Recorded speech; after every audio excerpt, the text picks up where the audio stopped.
Bismillahirrahmanirrahim. Assalamualaikum warahmatullahi wabarakatuh.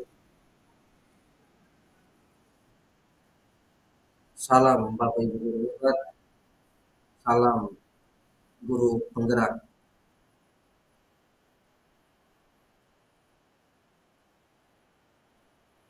Kenalkan, nama saya Muhammad Rusli, calon guru penggerak angkatan 10 tahun 2024, asal sekolah SMK Negeri Perikanan Kelautan Solor Timur, Kecamatan Solor Timur, Kabupaten Flores Timur, Provinsi Nusa Tenggara Timur. Bapak Ibu guru hebat dimanapun berada, melalui kesempatan ini saya ingin berbagi filosofi pemikiran Ki Hajar Dewantara mengenai demonstrasi kontekstual modul 1.1 guna mewujudkan pendidikan yang berpihak pada murid. Sebelum kita melangkah jauh ke depan, perlu kita ketahui bahwa tujuan pendidikan menurut Bapak Ki Hajar Dewantara adalah sebuah upaya untuk menuntun segala kodrat yang ada pada anak-anak agar mereka dapat mencapai keselamatan dan kebahagiaan setinggi-tingginya, baik sebagai manusia maupun sebagai anggota masyarakat. Dari tujuan pendidikan ini tentu lahirlah beberapa gagasan besar oleh Bapak Ki Hajar Dewantara selaku Bapak Pendidikan, di mana gagasan besar itu diantaranya adalah yang pertama mendidik yang bersumber pada trilogi pendidikan. Kemudian yang kedua, pendidikan yang berasas pada trikon. Dan yang ketiga, pendidik tentu harus berupaya untuk menuntun kodrat anak. Kemudian yang berikut, pembelajaran yang berpusat pada murid. Dan yang kelima, pendidikan budi pekerti. Dan yang terakhir adalah pendidikan merupakan sebuah wadah lembaga satuan pendidikan yang di dalamnya itu tidak hanya sebagai sumber belajar tetapi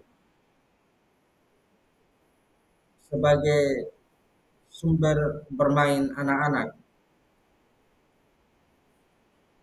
Dari 6 gagasan besar pendidikan pemikiran Ki Hajar Dewantara ini, tentu yang pertama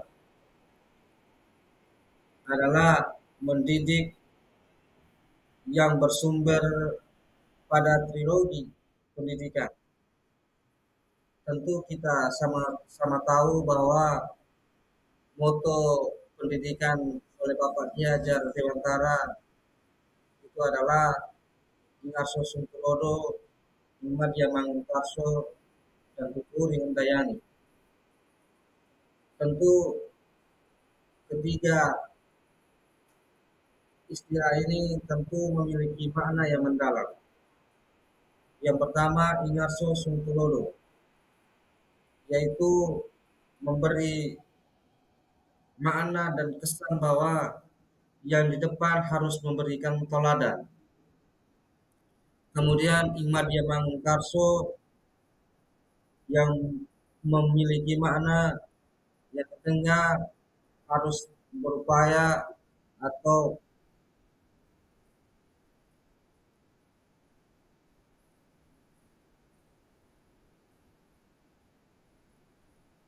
mendorong untuk melakukan sebuah keinginan. Kemudian yang terakhir adalah Handayani, yaitu di belakang memberikan dorongan.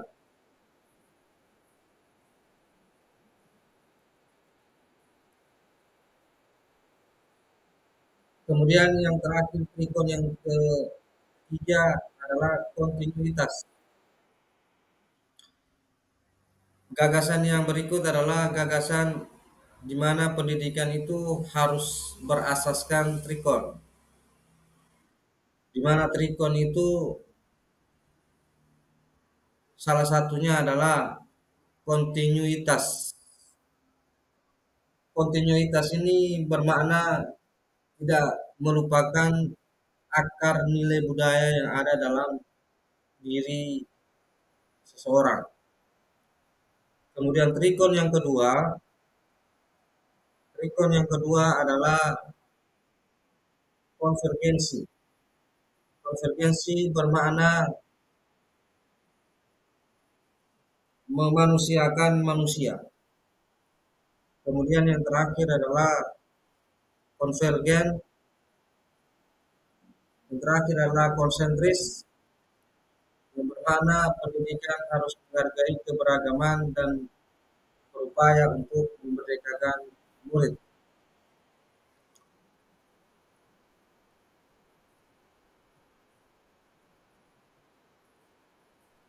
Kemudian gagasan Ki Hajar Dewantara yang ketiga adalah pendidik berupaya untuk mendukung kodrat anak. Kodrat ini dibagi menjadi tiga, yaitu yang pertama itu kodrat keadaan, kodrat alam, dan kodrat zaman.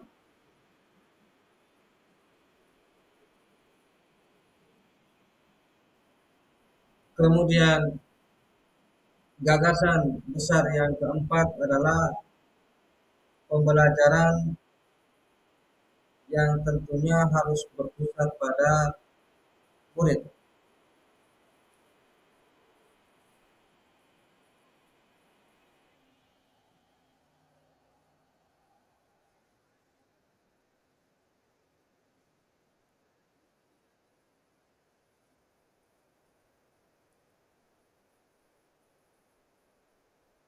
Pembelajaran yang berpusat pada murid tentu menurut pemikiran Ki Hajar Dewantara dalam mewujudkan pembelajaran pada murid ini adalah yang pertama, seorang guru harus mampu mengenali murid dengan baik.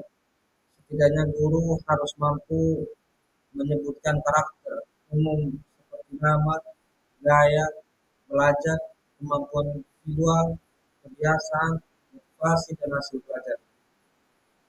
Kemudian yang kedua, guru harus mampu memiliki gaya mengajar yang variatif, mendukung interaktif kelas, menyediakan kesempatan kepada murid untuk berbagi pengetahuan dengan temannya, dan mampu menjabarkan bahan pengajaran dalam berbagai bentuk. Dalam hal ini, pendidik berperan dalam menghubungkan peserta didik dengan sumber belajar yang beragam. Kemudian yang ketiga, guru harus mampu menciptakan pembelajaran yang memiliki relevansi dengan dunia nyata.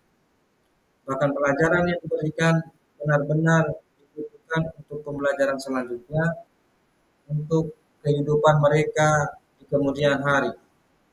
Bahan pelajaran yang baru harus dikaitkan dengan berbagai pengetahuan dan pengalaman yang ada sebelumnya. Kemudian yang terakhir adalah guru harus mampu menciptakan kondisi pembelajaran yang dapat berlangsung kapanpun dan dimanapun, yaitu dengan menjadikan lingkungan belajar yang lebih fleksibel dan inovatif dengan memberikan pilihan kepada peserta didik situasi yang paling cocok dan mampu membantu untuk belajar kolaboratif, kolaborasi, terlibat dalam pemikiran kita. Kemudian yang terakhir, gagasan belajar yang terakhir adalah belajar sambil bermain. Belajar sambil bermain ini tentu kesempatan ini saya hanya berbagi dua hal berkaitan dengan ice breaking di kelas dan permainan di luar kelas atau membuat sebuah game atau pertemuan di luar kelas. Justru kegiatan-kegiatan seperti ini justru untuk memotivasi peserta didik sebelum memulai kegiatan pembelajaran, dan permainan-permainan di luar kelas itu memotivasi mereka untuk lebih mengetahui kondisi alam yang ada di sekitar mereka.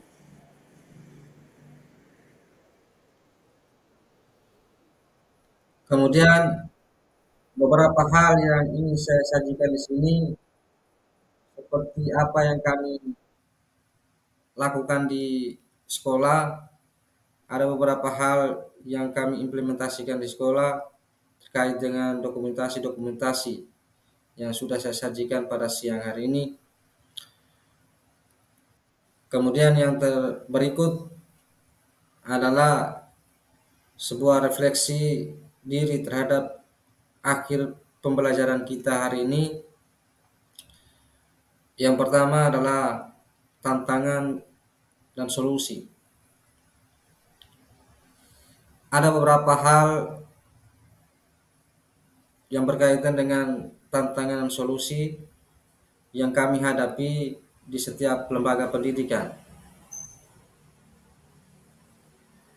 Tantangan yang pertama adalah sebagai seorang guru tentu belum menciptakan kelas aktif dan yang menyenangkan. Dari tantangan ini,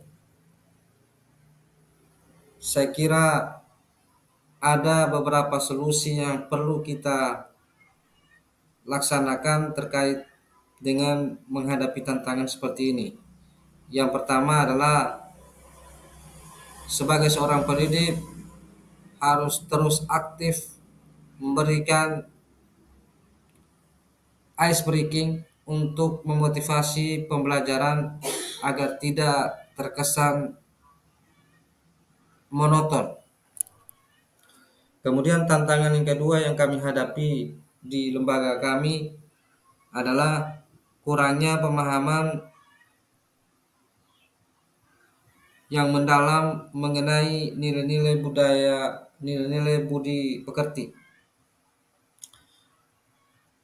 Kurangnya pemahaman ini kami rasa sebagai sebuah tantangan, dan dalam hal ini kami juga mencoba untuk memberikan sebuah solusi untuk mengatasi tantangan-tantangan semacam ini. Yang pertama adalah eh, berupaya untuk memberikan pemahaman tentang nilai-nilai dan budi pekerti bersama orang tua dan warga sekolah yang ada dalam satu lembaga pendidikan. Kemudian tantangan yang terakhir adalah tantangan sebagai seorang pendidik dan juga sebagai seorang orang tua. Maka tantangan itu terkadang tuntutan seorang pendidik dan orang tua kadang lebih fokus pada hal-hal yang sifatnya kognitif atau pengetahuan, sehingga dua hal lainnya itu kadang menjadi ilmu tambahan. Tetapi pada dasarnya tiga aspek dalam dunia pendidikan itu, yang pertama kognitif, kemudian afektif, dan yang terakhir adalah psikomotor. Itu merupakan tiga hal yang tidak bisa dipisahkan. Tetapi di dalam sebuah lembaga pendidikan justru orang tua atau tuntutan orang tua justru malah hanya memfokuskan pada satu hal, yaitu tingkat ilmu pengetahuan. Nah, untuk mengatasi tantangan semacam ini ada solusi menarik yang perlu kita ketahui secara bersama, yang perlu saya eh, berbagi melalui kesempatan ini, yaitu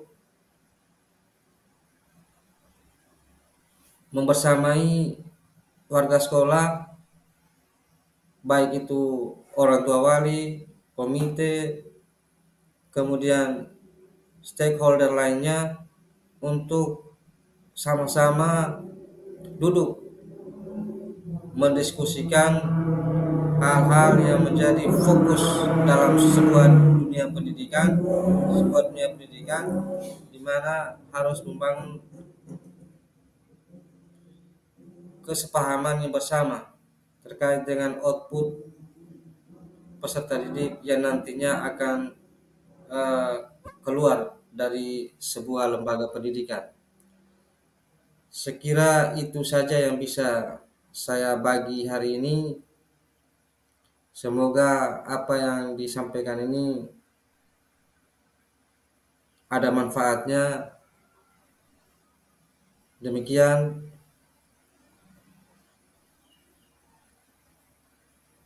billahi taufiq wal hidayah. Wassalamualaikum warahmatullahi wabarakatuh. Salam dan bahagia.